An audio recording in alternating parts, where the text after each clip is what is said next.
Saya mau tanya sama saudara ya, ahli atau saudara, mohon maaf kalau terbalik-balik. Siapa? Yang dasar dulu dah. Saudara kan bilang dosen ngajar anak-anak supaya kita juga di sini terang dan ya masyarakat yang menonton itu juga diberi pencerahan.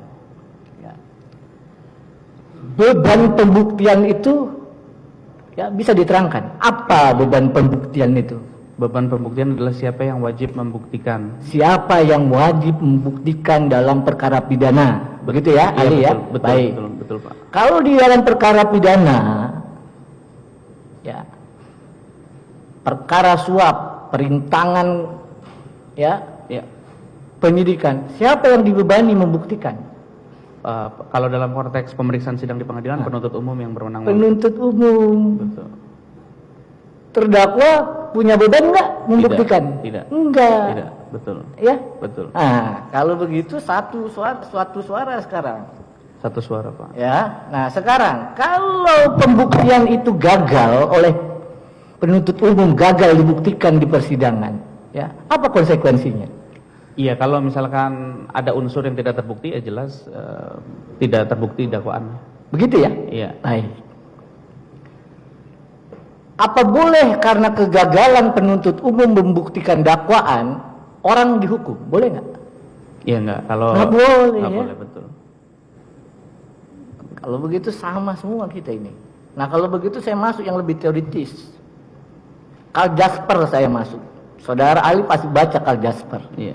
Dia membedakan antara guilt and responsibility. Yang saya tanya, Iya, betul. tolong terangkan makna dari Iya, kalau kita guilt melihat dulu. Kalau kita melihat guilt itu kan kalau dalam konteks kita sult ya Pak, kesalahannya. Oke. Sedangkan kesalahan itu adalah yang wajib ada untuk memberikan responsibility atau pertanggungjawaban pidananya. Baik, terima kasih ahli. Sekarang responsibility apa? Iya, itu pertanggungjawaban yang dibebankan kepada dia ketika ada kesalahan. Black laws dulu deh ya, kita pakai Ya. kamus ya hukum. Oke, black siap. laws ya. The obligation to answer ya for act done and to repay or otherwise make restitution for any injury it may have caused. Ya. Kewajiban untuk bertanggung jawab. Ya kan? Betul. Itulah responsibility. Ya. Siapa yang dimintai pertanggung jawab? Yang telah melakukan perbuatan guilty, kebersalahan. Ya. Betul ya?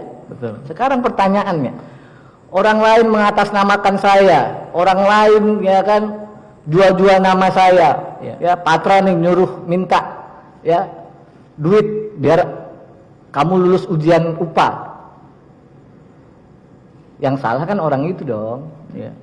Saya kena nggak? Ya harus dibuktikan. Kalau hanya membawa nama saja tidak. Persis. Betul. Oleh karena itu Ya. saya tanya tadi harus dibuktikan. Betul, Hukum betul. pembuktian berbeda ya. Betul. Baik.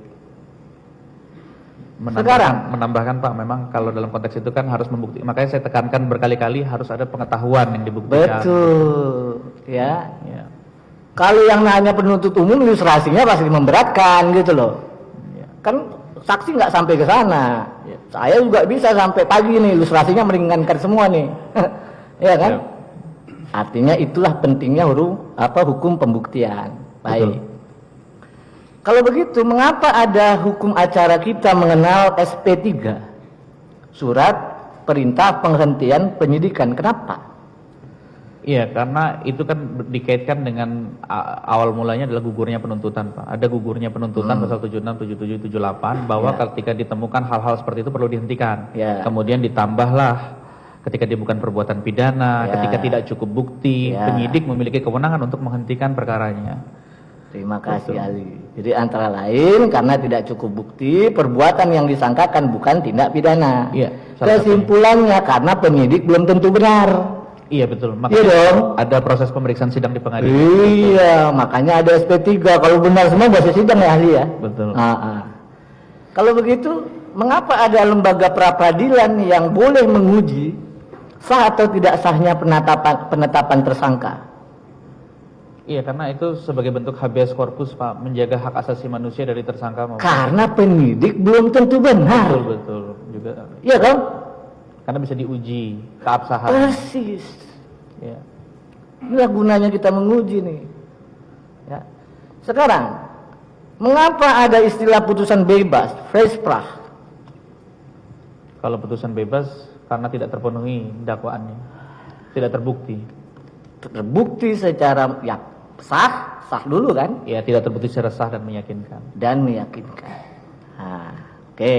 Berdasarkan 183. Baik.